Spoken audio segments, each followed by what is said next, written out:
kuna vinyesi vya binadamu. Yani ile siku ndio ilikuwa siku ambayo mimi niona ni siku ya ovyo au ya ajabu sana. Na Mungu mimi nilikuwa sina imani ya kuamini Mungu. Yani ninaamini Mungu lakini masuala ya kushiriki kiimani kwa maana nimesimama sisi na dini gani sisi na nini nilikuwa sina. Nilikuwa sina. Yani mimi nilikuwa kama nipo tu. Yani nipo tu, sio Mkristo, sio Muislamu, yani sieleweki, mimi nipo tu. Yani ninachosema kumshukuru Mungu naamka tu, basi nikiamka na kwa na akili hiyo niamka nayo na kuendelea na mambo mengi. Kwa nini kukutana na vile vitu, ndugu yangu naye alipoona vile vitu ambavyo tulikuwa tunafanya kazi wote. Tukakaa chini, tukatafakari akasema bwana sisi wenyewe tuende kwa mganga. Huku tumerogwa, tuende kwa mganga. Hiyo tu ni baada ya kuweza kuona vinyesi ama vinyesi. Yaani vinyesi kwa sababu ndio kinyesi kwa kimoja. Lakini kona za ofisi 4 vitu tulikuta vinyesi, unga uliochanganywa na chumvi, maji yaliyokuwa yana dawa, vitu vya namna hiyo tulikuta pale. Ndio sasa tulikuta kuna kinyesi pia lakini kuna maunga hayo. Kwa hiyo ilifikia mashaka. Na ikiwa hamna mtu ambaye sisi wote wawili hatakuwa na imani yoyote. Yaani kwamba labda tunatoka pale basi bwana yeye twende kanisani tukafanye maombezi au tukafanye nini tutapewa watumishi. Hatufanye hicho moja kwa moja tukasema bwana hapa tutafute mganga atusaidie. Kulingana na hii hali hii sio nzuri. Tulikuwa tumepotezea lile jambo. Siku zikawa zinaenda kwa mganga yoyote. Hali ikawa ngumu sana. Basi baada ya kwa ile ngumu tukaamini kuwa kile kitu kilichokuwa kimetokea ni dhahiri kwamba tumerogwa. Tukaondoka tukaenda kwa mganga. Tukaenda kwa mganga wa kwanza, kutoka mganga huyo. Mganga anambia kweli bwana yeye pale mmechezewa, mmenyewa, kwa hiyo cha kufanya inabidi mchukue dawa hii, mwende mkaoge, toe mikosi, lakini pia pale ofisini ndani ya dawa hii mwende mkaizindika ofisi yenu. Na mganga pia aliweza kudhibitisha kwamba ni kweli nyinyi mnafanywa kitu katika ofisi yenu.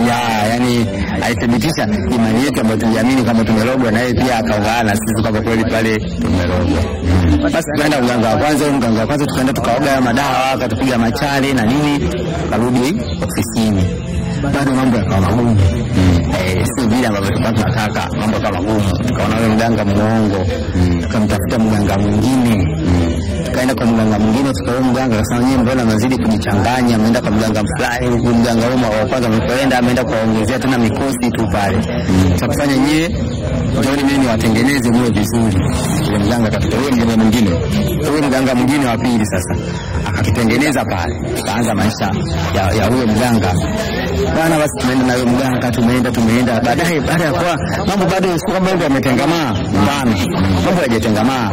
Zile furniture zile ambazo zilikuwa zina changamoto ile hatukuziuza. Tukuziuza tukazisimamua tukatengeneza zingine tukaendelea basi. Kwa hiyo mteja kitokea mtu mmoja, yani tokea mmoja sana tukaamini mganga ametusaidia. Yani ile kutokana kwa sababu mteja anaweza akatokea leo tukakaa wiki mbili akatokea mteja mwingine hivyo. Kwa tukaamini mganga wala ametusaidia bwana. Tukafanya hapa tukajiongeze tena. Ile mganga akatuongezea tena madawa yake ili sisi tuwe vizuri zaidi. Kwa kweli mganga akasema bwana sitoeni 100,000 hapa mimi nitawatengenezea, basi tukatoa ile 100,000 akatengenezea tena mazingira mengine. Anaweza mazingira mengine. Basi tumeendelea na yale maisha. Baadaye tukashauriana bwana twende tukakope hela. Kwa kuna vikundi ambavyo wanakopesha pesa, tukaenda kukopa zile hela, tukatengeneza furniture, tukaziweka tena mbele, tukaendelea kuziuza kwa sababu tukaanza kuona kama kuna mzunguko hivi. Tumeendelea kuuza zile furniture. Tukakuta kwenye marejesho mimi narejesha vizuri na mwenzangu arejeshi. Nikiomba pesa akarejesha ile pesa yeye anaitumia na matumizi yake. Tukakuta sisi wawili tena tunagongana. Tukawa tumetofautiana, yeye akashika za kwake 50 na mimi nikashika 50 zangu. Maisha na vipi matokeo ya kwa mganga huyo wa pili? Kwa mganga wa pili matokeo hayakuwa mazuri, kwa maana kwamba ndoto zile ambazo tulikuwa tunaziota zisiwe. Lakini akaja tena masuala ya kugombana, tukakuta sisi wawili tena tumegombana, tumegombana. Mimi ikabidi niondoke nikaenda kwa yule mganga, bwana sisi tumegombana. Kumbe tumesuluhana. Mimi nimeenda kwa mganga kule bwana, nimekuta tena mambo yamekuwa tofauti, wengine tumegombana. Akasema hata mwenzako amekuja hapa amesema mmegombana, kwa hiyo nyinyi mnaharibu mashairi. Kwa hiyo mimi wakati nimeenda, yeye wakati ameshaenda. Hapo bwana, nyinyi mmekosea mashairi, cha mkitakiwa mgombane, itakiwa mwe kitu kimoja vile vile. Kwa sasa hivi hapa kila mtu atengeneze kivyake. Mimi bwana nikatengenezwa kivyangu, na yule bwana akatengenezwa kivyake. Atengeneza kivyake, mimi ndio kivyangu. Atukaa tena ofisi moja. Mwenzangu madeni yale akawa amemwandama akakimbiaga. Labda zamani tuko kidogo elimu kidogo hapa, na sisi pia tupate kufahamu kutengenezwa alikutengenezaje namna vipi, yani namna jinsi ilivyotengenezwa ilikuwaje kwaje mpaka unasema kwamba alitengeneza ni nataka kule kwamba alitengeneza kivipi, kinamna gani waganga wana kila aina ya mbinu za kuwavutia watu. Kwa yule mganga mimi alinitengeneza, aliniambia bwana mimi niende na sindano 3 za nguo, niende na chupa, lakini pia kichupa kidogo cha glasi chenye mfuniko, lakini pia niende na kitambaa cheupe kwa maana sanda. Nikaondoka pale nikaenda mpaka kwa yule mganga, nilikuwa nimebeba hivyo vitu. Kwa yule mganga akanichukua pale, nikaenda akapeleka njia panda. Tukaenda njia panda na mganga pale, akaniogesha maji ambayo yamechanganywa na maziwa fresh, yani inamaanisha ambayo hayajagandishwa. Nikawa nimeoga hayo maziwa, nikapigwa chali kwenye paji la uso, nikapigwa chali nyingi tu za mwili, nikapigwa chali, nikapaka madawa yale, nikaogeshwa hayo madawa na hayo maziwa. Basi mganga huyo alinitengeneza kwa staili hiyo, lakini pia akaniambia niende na kuku. Basi ile kuku nikaenda nikamwacha kwa yule mganga, alimkata kidole tu ile kuku, kidole tu cha ile kuku. Basi hapo mkati kile kidole akakichanganya kwenye dawa, akanifukiza, akachemsha dawa yake, akaweka kwenye chungu, akanifunika na blanketi lake kubwa, nikawa kwenye ile dawa. Basi nikawa navuja jasho mle ndani. Akaniambia bana, hapo ndio mix na mikosi yote inatoka. Basi nikatoka hapo nikiwa na hicho kichupa. Sasa kaondoka kwenda kuanza maisha mengine mapya. Lakini kichupa kilikuwa na gani? Kichupa kilikuwa ni glasi yenye mfuniko, lakini pia cha mafuta. Lakini pia mafuta ya kupaka. Kile kichupa kilikuwa ni mafuta ya grease, lakini baadaye ndo akasani kisafisha kile kichupa ili aweke dawa zake. Akaja dawa katika ndio sindano, nikaondoka nikaanza kwenda maisha mengine. Nimeenda na hayo maisha ya kutumia hizo dawa, lakini mambo yangu yakawa bado sio mazuri. Nikaanza kuona yule mganga, hapana, mganga sio. Nikachukua vile na vipi kuhusu kwa upande wa jamaa yako maendeleo yake ilikuwaje hapo? Mimi na yeye tukawa tumepoteana. Huko alikuwa ameenda, sijui kinachoendelea, wala hatuna mawasiliano tena. Kwa nikawa niko mimi kama mimi. Basi kana mimi kujichanganya kwenye shughuli hizi za ufundi, lakini sehemu tofauti. Basi nimeendelea na ufundi. Baada ya muda mrefu sana kuona bado mambo ni magumu, zile dawa zijanisaidia chochote. Wakati unafanya mambo yote simshirikishi mzazi wangu yoyote, na maana simshirikisha hata ndugu yangu yoyote, nafanya mimi kama mimi. Nikatoka pale nikaambiwa bwana, kuna mganga mmoja yuko Malawi huko. Tukaondoka, mimi nikachukua safari, nikachukua mdogo wangu mmoja nisindikize, tukaondoka mpaka Malawi. Fika huko Malawi, mganga kanitazama, akaniambia bwana, wewe una matatizo mengi sana, lakini pia una vitu ambavyo viko nyumbani kwako, vile vitu vinazuia mafanikio yako. Unataka kufanya wewe kavilete. Bwana, nikakimbia haraka sana. Vitu gani? Vile vitu ambavyo vilitoka mganga mwingine, mganga yule wa pili ambaye tulikuwa tuko wote na yule jamaa. Na kumwona ulimwelekeza ama ni yeye tu alipata kwenda katika maono yake? Mimi sikumwelekeza, na nilifanya nimwamini, sikumwelekeza chochote. Alifika tu, nilipofika kanambia bwana, wewe una changamoto nyingi sana, hebu kaa hapa nikutazame. Baada ya hapo ndo akaniambia hayo mambo. Akamwambia bwana, wewe kwenye nyumbani kuna vitu vinakuzuia usifanikishe, kalete. Nikachukua vile, nikarudi nyumbani siku hiyo, Jioni kesho yake tena nikaamka nikawa naondoka na Malawi. Kama Malawi nikamkabidhi vile vitu yeye akaviteketeza pale, kuna vishuhudia kabisa anaviteketeza. Akaenda yeye akaniogesha, yeye akaniambia bwana, sasa wewe sasa nitakuwa upikwe vizuri. Upikwe vizuri kabisa. Basi nipikwe na pikwaje? Mganga bwana akachemsha, akawasha moto wake, akatenga lichungu lake kubwa, ile chungu mbaya yani ni kubwa. Ndio bwana nitakuwa hii dawa ya umu ndio uoge. Lakini kabla hujaoga nitakuwa maji ya umu yakiwa hivyo hivyo yako jikoni kwa nao haya maji uso wako. Basi mimi nikaingiza kichwa changu mle, nikazamisha kichwa kwenye kile chungu. Chote na maana chote changu chote nikazamisha kwenye kile chungu, kichwa kinachemka vile vile na zile dawa. Na kile chungu kilikuwa kimejaa maji. Kila maji sio ya moto, ila yanatoa mvuke. Maji sio ya moto lakini yanatoa mvuke. Sio ya moto yanatoa mvuke. Na moto pale mtana moto na waka. Moto na waka ule moto sema mbona nikisogelea moto na niingiza. Nikaingiza kichwa changu kwenye yale maji, siku hayakuwa ya moto. Baadaye nikawa nimetoa kichwa changu, akanisafisha, akanipata vizuri kichwa changu na ule si mkia wa ng'ombe, si mkia wa nini ule una manyoya mengi. Akanisafisha, akanirusha maji yake yale kwenye kile chungu, akanitoa pale, akanambia maji nitakuwa uoge, lakini nitakuwa uoge kwa mtoni. Akanibeba pale, nikaenda mpaka mtoni. Mpaka mtoni tukaja mto hauko mbali. Mto hauko mbali. Na sikuona sikujua mtu ulipo, lakini akasema nikaoge mtoni. Kwa hiyo hapa inabidi tuondoke kwenda mtoni. Tukaondoka naye tukaanza mpaka mtoni. Hapakuwa na kilomita nyingi sana. Yaweza kawa of course kama sikosei, inaweza kawa ni kama nusu kilomita hivi, kitu kama hicho. Hazikufika basi hata 500 kama sikosei. Nilifika mahali pale nikaogeshwa usiku. Sasa haikuwa mchana, ilikuwa ni usiku kama ya saa 4 hivi. Naenda nikaoga yale maji kwenye huo mto, nikakaanza kwenye jiwe, nikaogeshwa yale maji. Akaniambia hivi jinsi unapokuwa unaoga na hii dawa inashuka kwenye maji haya, ndio mikosi inatoka na yale matatizo yako yote yanapotea. Basi nikaoga yale maji, nikarudi. Niliporudi akaniambia bwana, nitakiwa una dawa za kunywa. Nikaonyeshwa zile dawa, ikawa akanambia sasa hapo umemaliza, kuna moto ukawa akawasha moto, akaweka dawa zake. Akanambia mchukue uzunguke mara 7. Nikauzunguka ule moto mara 7, afu nikauruka mashariki kwenda kusini, nikaruka kaskazini kwenda magharibi. Baada ya nimeruka akanambia basi hapa tayari. Akanikalisha kwenye kiti cha miguu mitatu, akaniogesha kwenye hicho kiti cha miguu mitatu. Akanambia bwana, kwa sababu hapa sasa hivi umeoga umekuwa hivi, mimi naamini sasa wewe uko vizuri, unapaswa kwenda. Na huko ulikuwa umekaa siku ngapi baada ya kwenda kufanya yote hayo? Siku 3. Yaani nikaa muda wa siku 3. Sababu wakati naenda siku ya pili hiyo nilienda peke yangu, sikuenda na yule mtu. Basi kwenda na pikipiki, nilikwenda kwa usafiri wa gari mpaka mahali huko. Na kutoka boda ya Tanzania kwenda Malawi,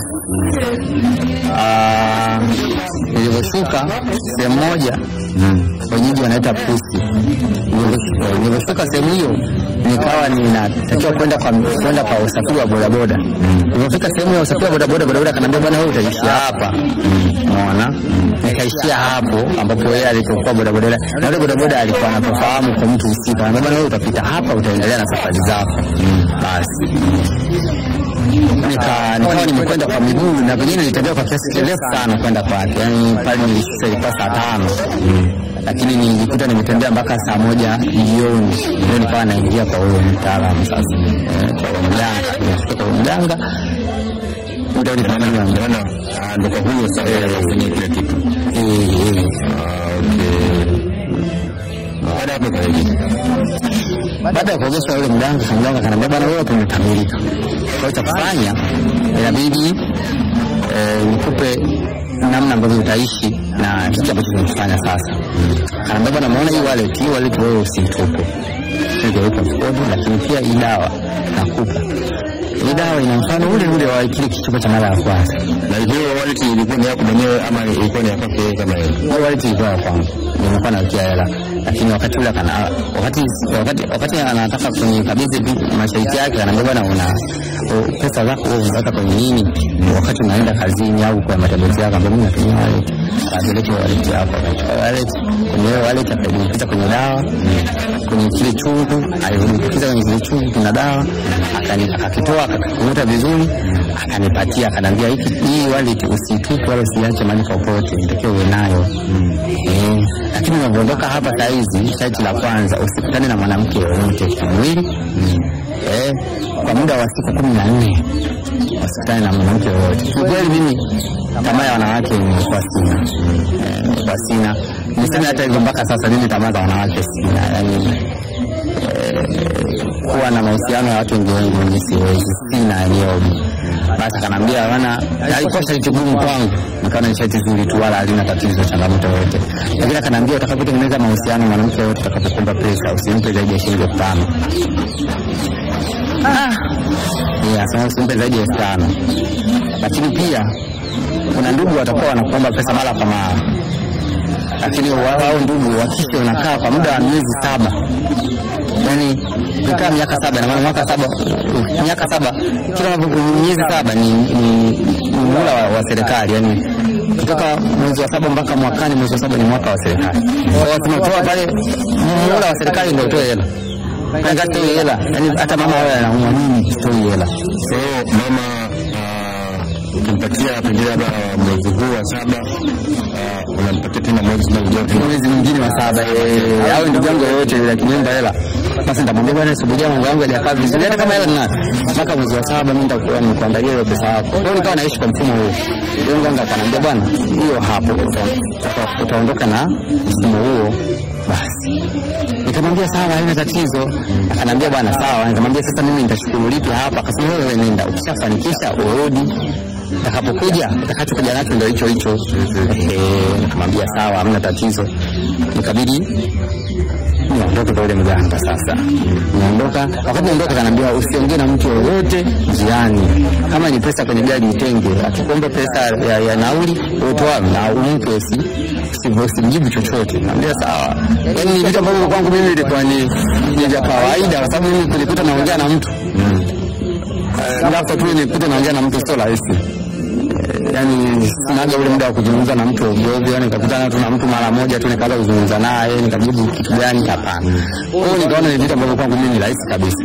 Nikaondoka pale, nikawa nimepanda gari, nikaondoka kwenda maisha ya uganga huyo. Mtu mmoja mganga yakaanza hapo tena. Basi siku zimekwenda, mwaka wa kwanza nilifanikisha. Kweli maisha yalibadilika. Yaani nilikuwa na pesa, nilikuwa nachezea hela.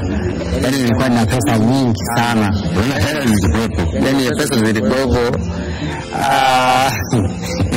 Pesa zilikuwepo na zilikuwa ni nyingi.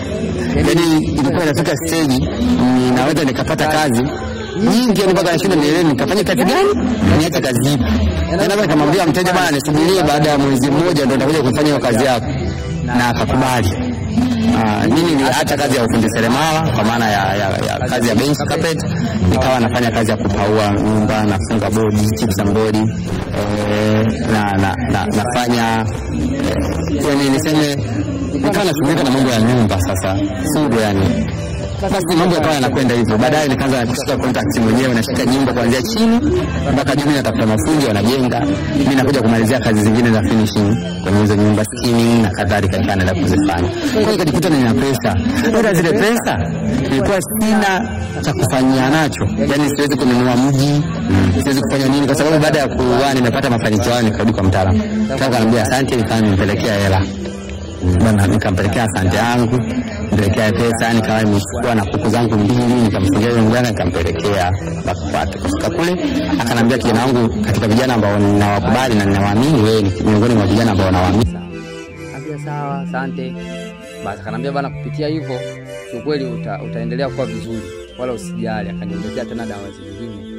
Nikawa narudi tena nyumbani. Nirudi nyumbani nikawa endelea na shughuli zingine. Kazi zinakwenda. Kifupi kazi zinakwenda. Yaani pesa kitandani nazikuta ovyo ovyo yani. Basi. Siku zimeenda. Mwaka wa pili. Ule mwaka wa pili kiukweli mambo yalibadilika. Mambo yalibadilika kivipi? Nilikuwa niko kwenye mahusiano na binti mmoja. japo alikuwa ni mtu ambaye na mahusiano naye kwa muda mrefu, kama mwaka mmoja hivi. Sasa huo mwaka wa pili, baada ya kuwa nimefanikiwa vile, mwaka wa pili nikawa na mahusiano naye. Huo mwaka wa pili huo mambo ninasema yalikuwa mazuri. Nikawa nachukua mbao Kyela napeleka Dar es Salaam. Naenda kule nazijumlisha mbao za mtiki Dar es Salaam. Kwa hiyo nachukua huko mzigo napeleka Dar es Salaam, nachukua mzigo huko napeleka Dar es Salaam. Nikajiunga na ndugu yangu mmoja hivi ambaye yupo hapa, yupo Kyela hapa. Kawa anapeleka Dar es Salaam. Kwa hiyo nikajikuta nina mfumo tu mzuri, yani na mfumo mzuri kabisa wa ufanyaji wa biashara. Nilipokutana na huyo binti nilianza naye mahusiano ya ndani ya huo mwaka wa pili. Huyo binti sikujua kwa nini, lakini aliingia siku hiyo mimi nilikuwa hakuniahidi kwamba nakuja. Nikaa nimeingia bafuni kuoga. Natoka bafuni namkuta yeye yuko ndani kwangu. Na mle ndani mimi pesa zinakaa ovyo ovyo, yani nikuta kitandani kuna hela, kwenye kochi zangu kuna hela, kwenye begi kuna hela. Yani ni vitu vingi ila siwezi kununua chochote, na hayo mashati alinipatia yeye mwenyewe mganga baada ya kwenda mara pia. Akaniambia bwana, zile pesa wewe tumia tu, lakini usifikirie kujenga, usifikirie kufanya nini, kwa sababu pesa zilikuwa hazimsiwi kufanyia maendeleo yoyote. Yani mimi ni kuzitumia tu, yani zika nyingi nazitumia tu basi, nazitumia. Huwezi kunikuta nimejenga, huwezi kunikuta nifanya nini. Basi mamangu akawa ananishauri, kwa sababu kumbuka mama mimi nilikuwa ni mtu ambaye nampenda tu, licha yale changamoto zote zilizokuwa nimepitia nyuma, lakini kumpenda kwa nampenda. Kama akipata tatizo najitokeza. Baadaye waliposikia kwamba mtoto wako saizi ana pesa na nini, ana maisha mazuri, kawa yuko karibu tu na mimi, wala nikawa sina changamoto naye yoyote ile. Yale mengine niliacha sababu ya wazazi bwana yanihusu. Basi nikawa naendelea tu na maisha mengine yale. Na vipi kuhusu hizo hela kwamba usimsaidie mtu mpaka miezi 7 ipite? Vipi upande wa kwa mama yako mzazi ama katika upande wa familia yako? Walikuwa wakikuchukuliaje pengine labda endapo kama walikuwa wakikomba pesa unachukua muda mrefu sana kuwapa, lakini ingawaje ukifika huo muda wanawapa? Vipi wao kwa wao, yani kwa upande wao walikuwa wakikufikiria vipi wewe? Mimi ndugu zangu ambao niseme kwamba wadogo zangu, baba yangu pia na mama na marehemu bibi yangu kwa sasa, lakini mtu alikuwa na doubt sana alikuwa ni marehemu bibi yangu. Bibi yangu alikuwa amini sana pesa yangu, kwa sababu ilifika sehemu akasema, wewe mbona umefanikiwa haraka sana wakati tunafahamu changamoto za maisha uliyopitia, na kwa nini uwe na pesa kiasi hiki? Umeona? Kwa hiyo nilikuwa namficha bibi yangu, ambia hamna bibi, mimi napambana. Umeona? Feli yani kuto kuendelea na masomo sio kufeli maisha. Kuna namna nyingine Mungu anakubariki unaendelea kufanya vitu vingine. Kaambia haya sawa. Lakini nilipokuwa nikisema nikitoa masharti kwamba mpaka mwezi wa 7, wengine walikuwa wanalalamika, wengine wanasema msubirie mbona huwa anatoa na nini hivyo. Kwa hiyo nikajikuta naishi kwenye mazingira hayo. Sasa huo mwaka wa pili huyo binti aliingia ndani kwangu akachukua hela bila hiari yangu. Alichukua pesa bila hiari yangu. Huyo binti tulikuwa ukiishi naye ama mkutana tu? Tulikuwa tunakutana tu. Yaani kwa maana kwamba ni mtu ambaye tulikuwa tumeshazoeana sana. Kwa hiyo tulikuwa tunakutana tu. Anaweza akaja nyumbani kwangu. Japo ilikuwa sipendi akija bila taarifa. Kwa hiyo siku alikuja bila taarifa, akafika nyumbani kwangu. Mimi nikaa niko bafuni, akaingia ndani, sema yangu kwa wazi. Akaingia ndani, akafika moja kwa moja chumbani. Mimi nilikuwa sijawahi kuwa na chumba single. Kwa napenda nichukue nyumba kubwa, yani kama ni chumba sebule, lakini baada ya kuwa na pesa nikawa nachukua nyumba nzima. Yani nilikuwa na maisha hivyo. Basi baadaye ile binti alichukua ile pesa, ile siku ile tulifokeana sana, nikamwambia ile hela irudishe pale ilipo. Kitaka pesa niombe nitakupatia. Kwa sababu nilikuwa nampatia pesa. Ilifika tu mwezi wa 7 mimi pesa nampatia na anafanya mahitaji yake yote. Unajua siku 30 sio siku chache kwenye matumizi ya pesa. Ni siku nyingi kama kwenye mtu mwenye maisha duni. Yaani kwenye maisha ya kawaida tu ni siku nyingi sana. Mtu ukiwa una matumizi ya kila siku shilingi 10,000, na maana kwa siku 30 unatumia 300,000. Kwa hiyo sasa kwa mazingira yale nilikuwa na uwezo wa kutumia pesa nyingi. Basi baadaye ile binti kweli alirudisha ile pesa, nikaondoka ile siku nikaenda mpaka kule kwa yule mtaalamu. Kufika kule akaniambia bwana, ile tatizo hilo bwana linasovika kwa sababu sio wewe uliotoka kwa hiari. Kwa hiyo tatizo hilo linasovika mwanangu, usijali. Akanirudisha tena, nikaoga vizuri, dawa ambazo ameniambia nioge tena, nikarudi nikaendelea na maisha. Yale mahusiano na yule binti mimi akafa. Basi akaniona mimi ilikufa kwa sababu hiyo tu kuenda kuchukua hizo hela, ama ilikufa kwa njia gani nyingine? Aliniona ni mtu ambaye ninaishi na masharti. Naishi kwenye masharti. Yaani pesa ninayo lakini siwezi kumpatia pesa kwa wakati anaotaka yeye. mpaka atakapotaka mimi, kwa akaona sio mwanaume ambaye nadhani kamfaa, akaamua kuachana mimi. Of course mimi mwenyewe sikuwa na shida kwa sababu niliamini ninayo pesa bwana, siwezi kunishindwa chochote. Kwa hiyo nikaamua kuachana naye. Hivyo nilidhia kabisa kuachana naye, yani sikuamini kwa mahusiano ni kitu ambacho kinaweza kikafanya maisha yakashindwa kuendelea. Of course mpaka leo naamini mahusiano sio sababu ya kutokuishi mtu. Unaweza kaishi hata pasipokuwa na mahusiano. Basi siku zikawa zinakwenda. Mwaka wa 3 nikawa napeka zawadi kwa yule mzee, maisha yani ni maisha mazuri yanaenda. Mwaka wa 3 mama yangu akawa ameugua mwezi wa 5. Yani sio mwezi wa 7 sasa, ni mwezi wa 5 tarehe 2 mama akawa ameugua homa kali 2019. Mama yangu ameugua. Basi ile kwa sababu mama yangu nampenda na naamini kabisa kwamba chochote kile kilichokuwa kinafanyika sio kwa makusudi, ni Mungu tu. Wakati mwingine ibilisi anapita. Basi nikaenda kumuuguza mama. Lakini changamoto nilikuwa naipata, pesa naitoa wapi? Nazo. Lakini pesa za kutoa kabla ya mwezi wa 7 nazikuta wapi?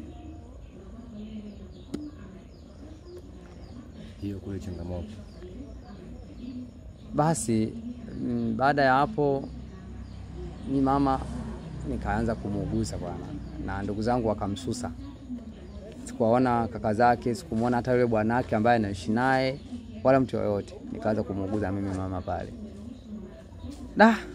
Nilipata changamoto kwa kweli. Nilipata changamoto sana. Ikabidi mimi nimfuate yule mtaalamu. Kufuata mtaalamu, nikamwambia bwana kuna changamoto hii na hii na hii kwa njia ya WhatsApp. Kwa sababu nilifika stage nimnunulia hadi simu. Nimnunulia simu, sababu kwa simu ya kawaida ya mnunulia simu. Mbona mzee sehemu zingine mimi nakuwa gambari, kwa hiyo hii simu itaturahisishia. Basi nikamtafuta kwa WhatsApp akapatikana, nikaongea naye, akanambia mamako anaumwa, anambia ndio, akanambia kopa hela mahali popote pale lakini mwezi wa 7 urudishe. Yaani ulikuwa ni mtihani mgumu sana kwa sababu kila nikiwa nimfuate mtu anyazime hela alikuwa hawezi kunipa hela. Anambia wewe nikupeje hela kati una hela? Wewe una hela? Mbona hela unazo? Kwa nini tukupe hela kati hela unazo? Utakuazimiaje hela kati hela unazo? Nilipita kwenye wakati mgumu sana. Basi nikapata ndugu yangu mmoja akaniazimisha hela zile. Nikaazima hela. Mpaka ifika sehemu akabidi ile hela nifanyaje? Nikaipata ile hela. Lakini hela ya mwisho ambayo mama ilitakiwa nilipe hela ya mwisho na nitoke. Niliazima hela ilifika mpaka saa 6 usiku sijapata. Na kesho mama anatakiwa atoke. Ameruhusiwa. Ameruhusiwa hospitali, anatakiwa rudi nyumbani. Yani hapo ndo nilichanganyikiwa. Basi bwana mimi nikakata shauri. Nikasema bwana liwalo na liwe siwezi kumwacha mama hapa. Licha kwamba amepona lakini siwezi kumwacha mama hapa. Nilichukua shilingi 50,000. Nikachukua 50,000 kwenye hela ambayo 50,000 ulichukua katika hela za masharti. Kwenye hela masharti. Nichukua 50,000. Na hapo hospitali walikuwa labda pengine wakidai bei gani? Walikuwa wanadai shilingi 400,000 na 50,000. Na wewe mkononi kulikuwa na 400,000. Nilikuwa na 400,000 ambayo 400,000 nimeazima. Kwa hiyo 50,000 ndio ilikufanya mpaka 50,000 yani walimu masharti. 50,000 nikawa sina kabisa. Nikimwomba nesi daktari anakataa, anasema bana hapana. Mbona haiwezekani? Sasa nitafanyaje? Bwana anambia bwana huu ni mwezi wa 6 naenda mwezi wa 7. Basi nichukue 50,000 nitumie wema. Kwa sababu ile 50,000 kwenye matumizi yangu ilikuwa inaruhusiwa tu. Yani kwenye matumizi yangu mimi nichukue tu, mbona hii inaifanya kama matumizi yangu. Basi nikachukua ile 50,000 mimi nikalipa pale. Nilipolipa pale mganga anipigia simu, mama umeharibu masharti mwanangu. Akasema umeharibu masharti, umechukua ile pesa umempa mtu, itakiwa utumie matumizi yako. Yaani nunua chakula, nunua vinywaji, wanunulie wenzio, fanyia vitu vingine vyovyote lakini sio hicho. Sasa mimi nitakula chakula cha 50,000, jamani nitakula chakula cha namna gani? Mbona hivyo bwana? Akaniambia bwana hivyo bwana, hapo umekosea. Kwa hiyo inabidi ufanye haraka urudi tuje tukurekebishe kwa sababu wewe ni kijana ambaye nimekuamini sana na ninakupenda. Nikasema okay nitafanya hivyo. Nitakwenda kwa mganga ili niweze kufanya nini? Mambo yangu yarudi upya. Basi mama akatoka hospitali, alishukuru, nikarudi nyumbani. Kipindi chochote nilikuwa nina ndoto ya kutaka kuoa. Niishi na mwanamke, roho inanijia ya kutaka kuishi na mwanamke. Lakini changamoto napata kwamba ninapoishi na mwanamke, yule mwanamke anatakiwa awe anapewa 5,000 tu. Sasa 5,000 tu kila siku. 5,000 tu kwa siku. Sasa hiyo 5,000 tu. Mwanamke akishakuona una pesa, hawezi kukubaliana na wewe kwa hiyo shilingi 5,000. Inakuwa ni ngumu. Lakini moyo unatamani niwe na ndoa.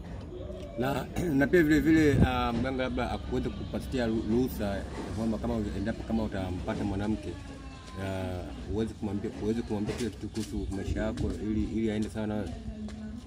Hapana. Maana alinimwambia hii ni siri yako. Kwa hiyo ilikuwa ni siri yangu. Sikupaswa kumwambia mtu yoyote yule kitu kinachoendelea kwenye maisha yangu. Sikuendelea. Kwa baada ya hapo kiukweli nikawa nimeingia kwenye mahusiano na binti mmoja. Yule binti akawa anataka kuolewa tu. Hata nikimwambia njoo tuonane hataki, njoo tufanye hivi hataki, njoo tufanye vile hataki, tuonane wapi hataki, ila anataka ahudumiwe na ameweka nia ya kuwa yeye anataka kuolewa. Na nikimtazama kabisa anafaa kuwa mke. Kabisa anafaa kuwa mke. Na nikaona kabisa huyu mbona ni mke wangu, naweza tukatengeneza maisha, tukapata watoto na nini. Na nikizingatia maisha ninayo na kwa hiyo ile hali ya kusema ya kuhofia masharti ikawa imetoka. Basi siku hiyo binti yule akanambia bwana babangu mimi anaumwa sana. Babangu mimi anaumwa, yani yuko hoi.